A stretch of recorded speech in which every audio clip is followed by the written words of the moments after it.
안녕하세요.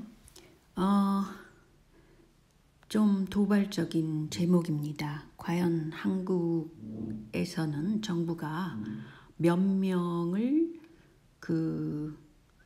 죽도록 내버려 둘 것인가, 또는 백신을 강제 접종이라고 그러나요? 사람들을 약하게 만들 것인가, 좀비로 만들 것인가까지 생각하게 합니다.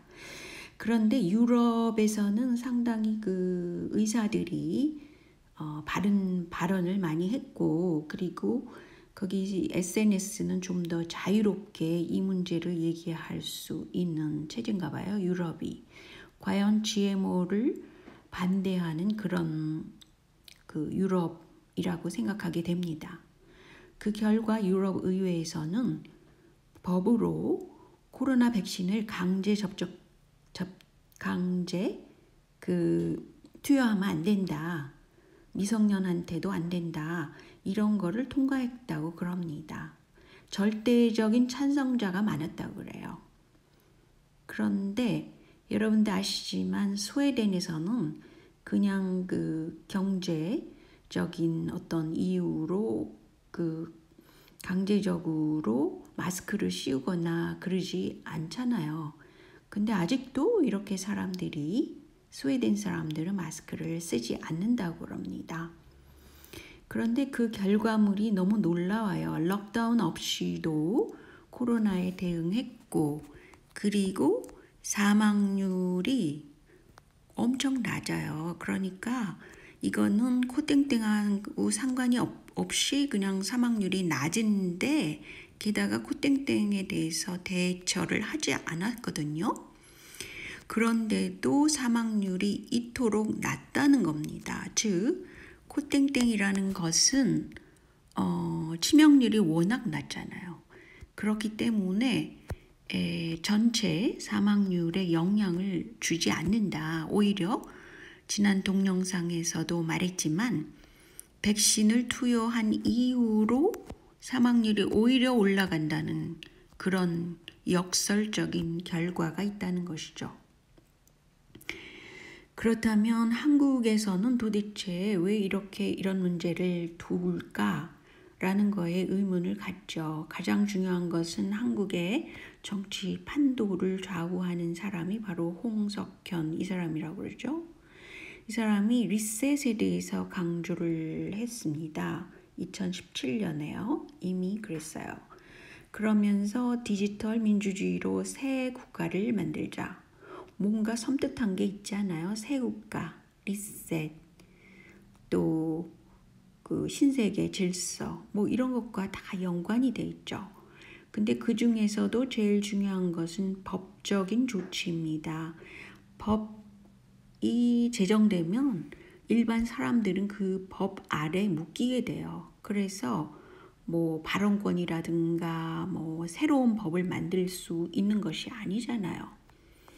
그래서 그런지 6개월간 현재 국회에서는 강제 입법이라는 것을 남발을 했다고 그러는데, 무려 거의 7,000건의 이런 것을 발의를 했다고 그래요. 근데 지난번에 제가 이것도 언급을 했지만, 되도록이면 이런 발의를 이렇게 보면은 개인들의 자유를 억압하고 특별히 건강을 지킬 수 없는 그런 쪽에 발의를 하는 거예요. 국회의원이란 존재가 국민의 건강을 위하지 않는 법, 이거를 열심히 통과시키려고 하는 것이죠. 그런데 가령 예를 들어서요, 이렇게 사전투표를 확대하고 그 투표소에 CCTV를 설치하지 않는 법안이 있다고 그래요. 그 많은 법안 중에서. 이것에 대해서 이걸 막아야 된다라는 운동이 일어났습니다. 이렇게 하나씩 만명 서명 운동을 겨우겨우 해서 많이 막아내고 있긴 하지만, 그리고 SNS에서는 이런 운동을 따로 벌이시는 분들이 꽤 많이 있어요. 그래서 뭐 밴드라든지 그런 데서 이런 걸 막아내고 있습니다. 제가 댓글로 그분들의 그 링크 주소를 알려드리겠습니다. 그러니까 이걸 많이 퍼뜨려 주셔야 될 것 같아요. 현재 한국이 진행되는 것을 보면은요, 미국 민주당이 그 어마무시한 부정선거로 지금 집권 정부라고 하죠. 그렇긴 하지만 그 내용을 보면 완전한 친중 정서의 그런 정책들을 내고 있고요. 반 트럼프가 해놓은 그런 애국적인 정책들을 다 뒤집어 엎고 있는 것이 미국 민주당이잖아요.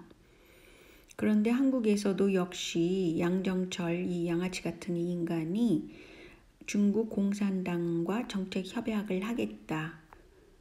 이 이후에 일어나는 사건들을 쭉 보시면 알겠지만 지금 4차 혁명을 따라서 즉 미래 사회를 플랜한 것에 따라서 움직이는 것이 바로 한국의 민주당이죠. 거기 정치인의 면면을 보면은 앞으로 어떻게 이게 진행될 것이라는 것이 보이죠. 근데 사실은 제가 관심을 갖고 있는 것은 이 코땡땡으로 인해서 얼마나 많은 사람들이 사망을 할 것이며 건강을 해칠 것인가에 있는 것입니다. 다시 강조하지만요. 그런데 이 문재인 이 사람은 과거에 그 유병언을 위한 변호 역할도 했어요. 그러면서 그 세월호까지 연결돼 있잖아요. 그래서 뭐 고맙다, 죽은 애들이 고맙다라고 그랬던가요? 뭐 말도 안 되는 소리를 막 했죠. 그런데 양산의 집을 보면은요, 거기 이렇게 피라미드가 건설돼 있다고 그럽니다. 그래서 그 연결고리가 있어요. 그래서 문재인의 스탠스가 보이는 거죠. 그래서 세계 통제화 세력과 아주 연관성이 있는 것이 바로 문재인인 것입니다. 게다가 제가 누차 설명드렸지만 이 문 씨는 마오 혁명을 일으킨 모택동의 엄마의 성씨입니다. 문 씨가. 그리고 한국에서는 그 문이즘 해서 통일교가 굉장히 영향력을 끼치고 있잖아요. 이게 다 연관돼 있는 것입니다. 그런데 한국의 그 부엉이 세력은 세종시를 그 건설하는 데 앞장섰잖아요. 그런데 왜 이렇게 건물들이 뱀의 모양을 하고 있을까?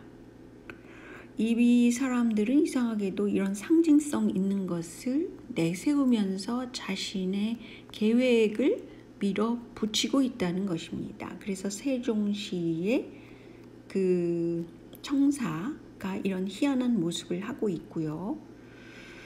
또한 자살을 했다는 그 박원순 씨야말않고 홍석현과 함께 중국을 드나들었던 사람이고 굉장히 친중적이에요. 그리고 이코노미스트에서도 차기 대권을 줄 것 같이 막 올려준 사람이 바로 박원순이었습니다. 근데 서울시청 청사에 붙여서 진 것이 이렇게 뱀머리 모양을 하고 있죠. 그래서 저도 참 이상하다라고 생각을 했는데 옆에서 본 모습이 완전히 뱀 그런 머리를 하고 있죠. 그런데 제가 이 동영상을 만들게 된 원인은 바로 이 엄브렐라 또 그 어떤 현재 헐리우드 영화와 게임에 나타나는 그런 뭐 레지던트 이블이라든가 뭐 이런 것과 연관돼 있다는 거예요. 굉장히 놀라운 겁니다. 이것은 세종시가 아니라 대전에 있는 청사라고 그러는데요. 이 4개의 기둥 모습을 하고 있어요.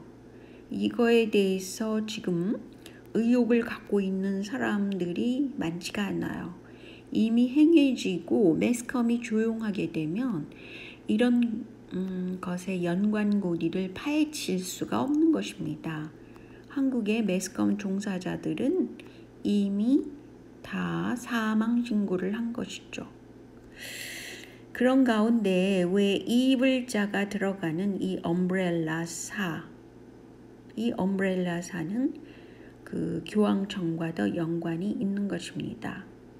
결국은 이 엄브렐라 코퍼레이션이 진행하는 그런 플랜들을 보면은 인명살상은 물론이고 자신들의 어떤 계획을 위해서 그 악의 세력이라고 볼 수 있어요.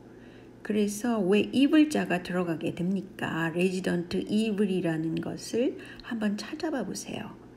그러면 엄브렐라 코퍼레이션이라는 것이 나오게 되고요. 이게 굉장히 악마와 연관이 있는 여러 가지 단서를 알 수 있습니다. 그래서 이것이 어떻게 악마의 짓을 할까? 그것은 또 코땡땡과 연관되어 있다는 것에 놀라게 되는 겁니다. 이 단지 서칭으로도 이런 걸 다 찾아낼 수가 있는 것이에요. 그래서 제가 뭐 이렇게 대단한 그런 머리가 좋은 사람이라서 찾아낸 게 아니라 뭐 영어로도 막 서칭해 보면 다 나와요. 근데 저는 그 덕덕고를 사용하고 있습니다. 서칭에 덕덕고를 서칭해서 사용하고 있어요. 그래서인지 이런 것이 다 나오는 것이죠. 그런데 이 엄브렐라 코퍼레이션의 문제는 악마 집단과 연관돼 있고 그것이 여러 가지 그 사인을 나타내고 있다는 것이에요. 그래서 한국 분들이 건강을 지키려면 이런 걸 서칭을 많이 해보세요.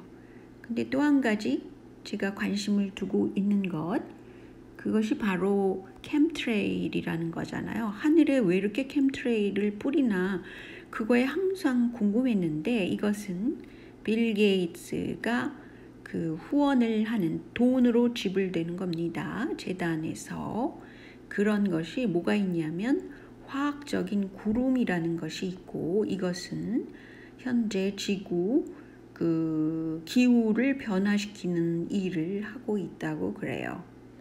그래서 빌 게이츠는 공중에 스프레이 더스트, 그러니까 어떤 기포 같은 거죠. 그거를 막 떨어뜨리게 되면은 그 햇볕을 막는다. 그런 원리를 따른다고 그래요. 그러니까 기후를 변화시킨다는 것은 확실한 것이죠. 햇볕을 막음으로써 기후를 변화시킨다? 이거는 온난화가 아니라 그러니까 온난화에 반대해서 아마 이 일을 한다는 것인데 이거는 논란거리가 되죠. 굉장히 많은 자료가 지구는 온난화되지 않고 있다라는 말을 하고 있어요. 거꾸로 차가워지고 있다라고 생각하는 사람들도 있죠. 그래서 이런 논리에 대해서는 굉장히 많은 그 반대 논리가 있는 것입니다. 그럼에도 불구하고 이 돈이 어마무시하게 많은 빌 게이츠는 공중에다가 이 먼지를 살포하는 캠트레일 작업을 계속 해왔다는 것이죠. 굉장히 그 이블, 그러니까 악마와 가까운 집단이 하는 짓이 아닐까요? 그래서 제가 궁금해하는 거는 도대체 몇 명이나 한국 사람들을 인명을 살해하도록 지금 계획이 세워져 있는지가 궁금한 것입니다.